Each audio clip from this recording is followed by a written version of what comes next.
देशात सध्या फुफ्फुसाच्या कर्करोगाच्या रुग्णांमध्ये सातत्याने वाढ दिसून येत आहे. वाढत्या फुफ्फुसाच्या कर्करोगावर मात करण्यासाठी कर्करोगावर प्रभावीपणे उपचार देणाऱ्या अपोलो कर्करोग केंद्रात आता देशातील पहिला लंग लाईफ स्क्रीनिंग प्रोग्राम सुरू झाला आहे. सध्या देशात आढळून येणाऱ्या कर्करोगाच्या रुग्णांपैकी 5.9% रुग्णांना फुफ्फुसाच्या कर्करोगाने ग्रासले आहे. तर देशात कर्करोगाच्या विळख्यामुळे होणाऱ्या मृत्यूपैकी 8.1% रुग्णांच्या मृत्यूला फुफ्फुसाचा कर्करोग कारणीभूत ठरला आहे.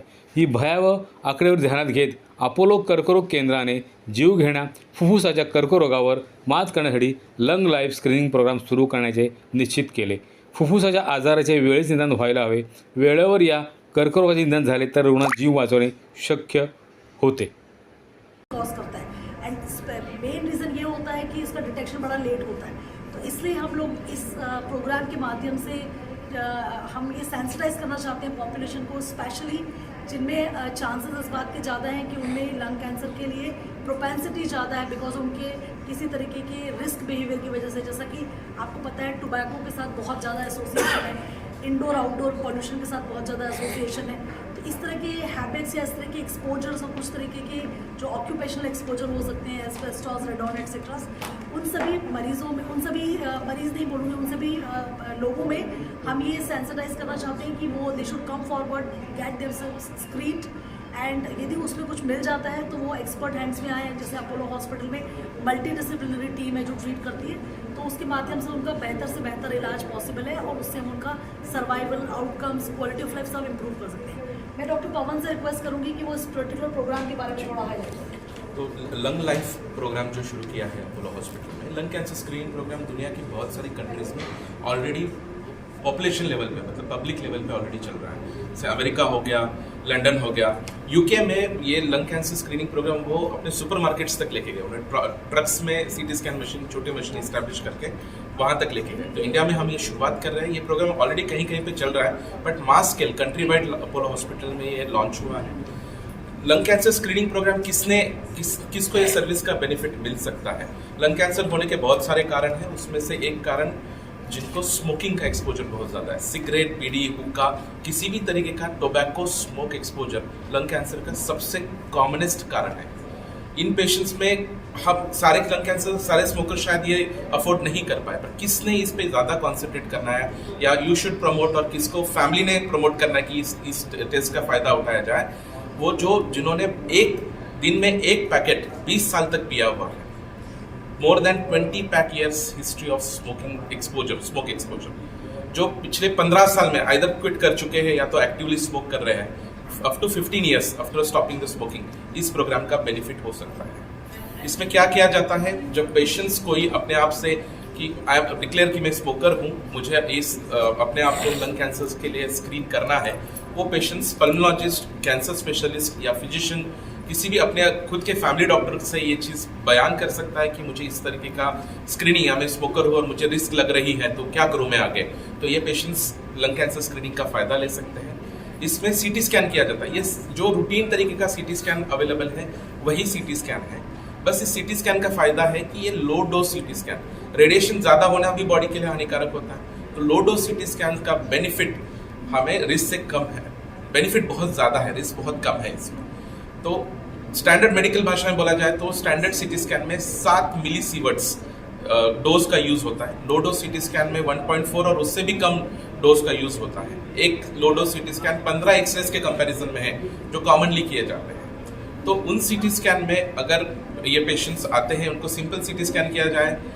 बहुत सारे सीटी स्कैन में इंजेक्शन लगवाना, कॉन्ट्रास्ट लगवाना, ये सब चीज़ें इन्वॉल्व होती है. लो डोज सीटी स्कैन में ऐसा कुछ भी नहीं होता है.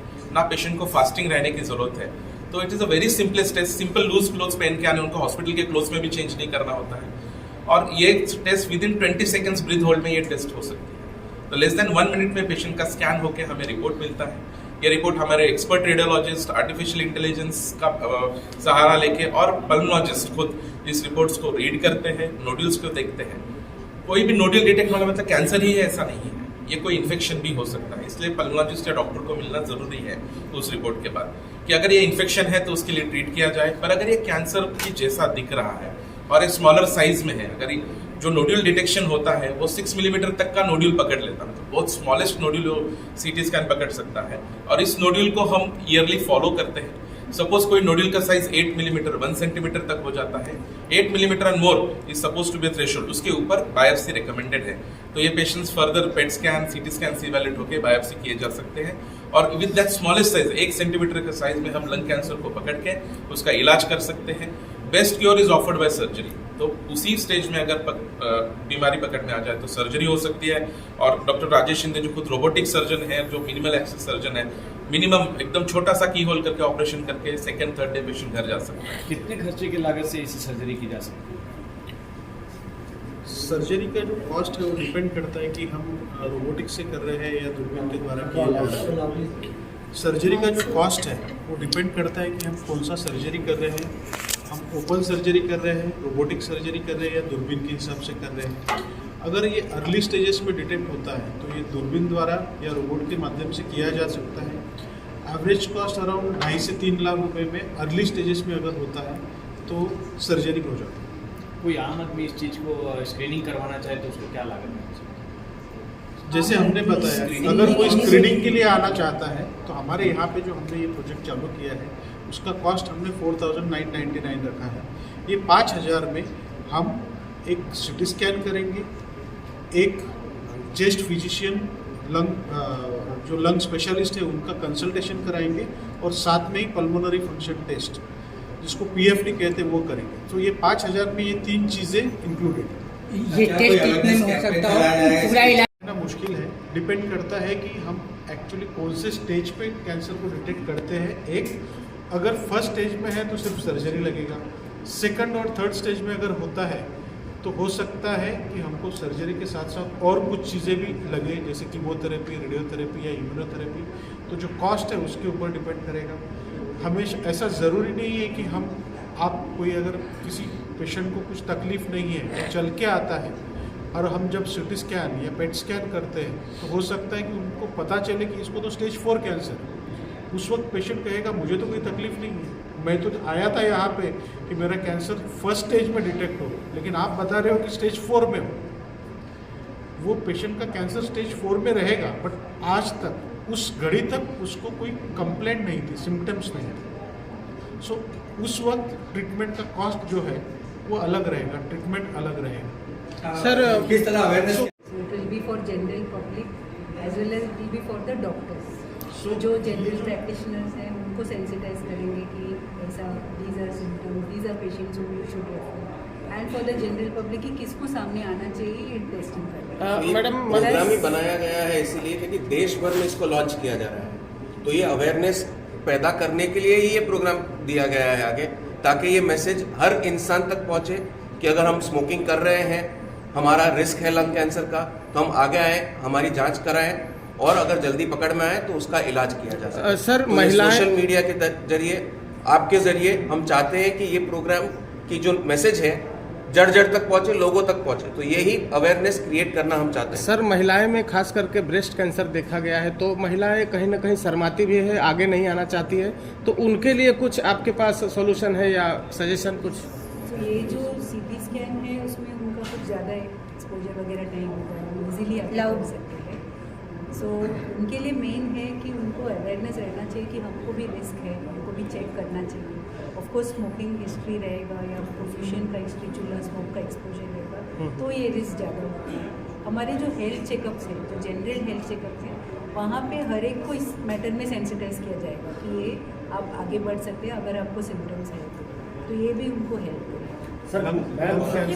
पेशेंट का ब्रेस्ट कैंसर के बारे में, ब्रेस्ट कैंसर कि सभी ये दोनों जेंडर को अफेक्ट कर सकता है। और जैसे कि पता चला कि 85 to 90% केसेस में एक्टिव स्मोकिंग से इसका एसोसिएशन है, मगर रिमेनिंग केसेस में जो स्मोकर नहीं होते, आजकल महिलाओं में स्पेशली जो नेवर स्मोकर है उनमें भी काफ़ी परसेंटेज इंक्रीज हो रही है इस कैंसर की। तो एक तो इम्पॉर्टेंट कॉज है पैसिव स्मोकिंग या सेकेंड हैंड स्मोकिंग बोलते हैं कि वो तो नहीं स्मोक कर रहे हैं, मगर फैमिली में जो दूसरे लोग स्मोक कर रहे हैं वो अननेसेसरी उस स्मोक के से प्रभावित हो रहे हैं, दुष्प्रभावित हो रहे हैं, मुझे कहना चाहिए। और दूसरी चीज़ जो आउटडोर पोल्यूशन है उससे आप अफेक्ट हो रहे हैं। तीसरी चीज़ जो स्पेशली विलेजेस में कॉमन थी, जहाँ पे लॉजिस्टिक्स के कंस्ट्रेंट्स से जो चूल्हा स्मोक है वो भी बड़ा अंडर रिकॉग्नाइज्ड एक प्रॉब्लम था जो ये सारी चीज़ें कॉज कर सकता है। कुछ इनहेरिटेंस और कुछ फैमिलियल रीजंस भी होते हैं कि किसी वजह से उनकी रिस्क एज सच भी हाई है और फिर एडिशनली कोई फैक्टर आ गया तो वो बढ़ सकती है। तो एक तो ये है कि से नो टू स्मोकिंग, चाहे वो एक्टिव हो या पैसिव हो, दोनों तरीके की स्मोकिंग के लिए ये हमें बहुत स्ट्रॉन्ग स्टेप्स लेने की ज़रूरत है कि ये नहीं होना चाहिए। लोगों को कम फॉरवर्ड होना चाहिए। जैसे आपने बोला कि महिलाएं जो झिझकती हैं या सामने नहीं आती, तो ये हमें उनको सेंसिटाइज करने की ज़्यादा ज़रूरत है कि वो आए और हर तरीके के कैंसर की स्क्रीनिंग कराएं। इस तरह ये भी एक तरह से का मिथ है, जैसे बोला आपने कि उनको ब्रेस्ट कैंसर ही होता है, तो ज़रूरी नहीं ब्रेस्ट कैंसर सबसे कॉमन है महिलाओं में, मगर लंग कैंसर भी हो सकता है। और इवन यदि वो डायरेक्ट स्मोक नहीं करती है, कई तरीके के दूसरे फैक्टर्स की वजह से उनकी रिस्क बढ़ सकती है। तो हमें इस तरीके की जागरूकता लाना बहुत ज़रूरी है। मैडम, जिस जिस तरह तरह से आपने बताया कि इंडोर पोल्यूशन और आउटडोर पोल्यूशन और स्मोकर, लेकिन आज की जो दौर में वो नहीं एक्चुअली कैंसर कॉज करता है। उसके साथ जो पार्टिकुलेट मैटर है, जो बर्न जो पार्टिकल्स रहते हैं, वो इरिटेट करके एक्चुअली कैंसर प्रोड्यूस करते हैं। तो हुक्का smoking definitely very very harmful and should be completely avoided. ऐसे नहीं है कि उसमें निकोटिन नहीं है तो आपको स्मोकिंग का आपको रिस्क नहीं है कैंसर का। ये बहुत गलत बात बताया जा रहा है और ऐसी बात नहीं है। Thank you.